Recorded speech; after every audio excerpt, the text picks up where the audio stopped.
जय महाराष्ट्र. मी advocate सागर देवरे. मी घेऊन आलो आहे विसल ब्लोअरचा 7वा भाग.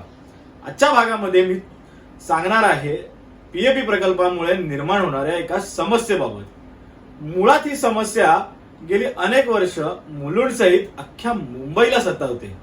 ती म्हणजे फुटपाथवरती झालेल्या अतिक्रमणांची. मुळात फुटपाथ हे आम्हा सर्वसामान्य नागरिकांना चालायसाठी असतात, परंतु मुलुंड मधल्या एकाही फुटपाथवरनं आपण चालू शकत नाही अशी परिस्थिती आहे.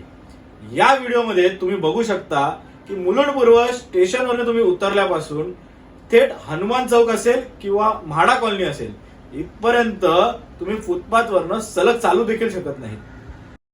आणि वरनं हे जे फेरीवाले असतात हे आपल्यावरती जारेरावी करतात.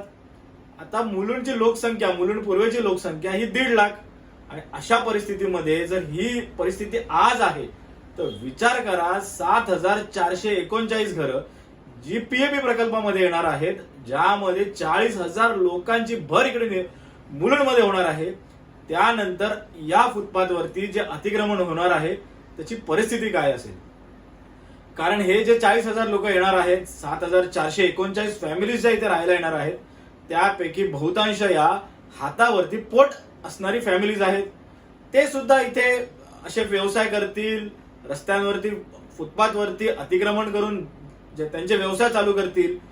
आधीच आपल्याला चालायला रस्ते नाहीत आणि त्या परिस्थितीमध्ये जेव्हा ही लोकसंख्या वाढेल त्याचा काय परिणाम होईल याचा कुठलाही विचार केलेला नाही.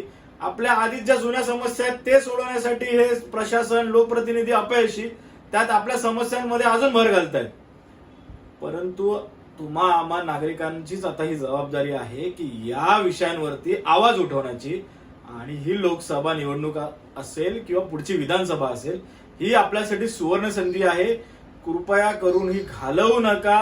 आपल्या समस्या या लोकप्रतिनिधींसमोर मांडा आणि त्यांच्याकडनं याच्यावरती उपाय करून घ्या. एवढंच सांगून आजचा व्हिडिओ संपवतो. धन्यवाद.